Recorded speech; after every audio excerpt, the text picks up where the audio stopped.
आता रहा। वक्त का ये परिंदा रुका है कहाँ, मैं था पागल जो इसको बुलाता रहा। 4 पैसे कमाने आया शहर, गाँव मेरा मुझे याद आता रहा। गाँव मेरा मुझे याद आता रहा।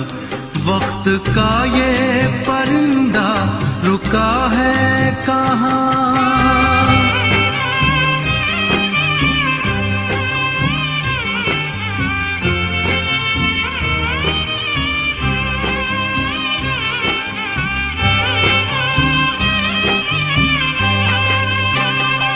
लौटता था मैं जब पाठशाला से घर, अपने हाथों से खाना खिलाती थी माँ।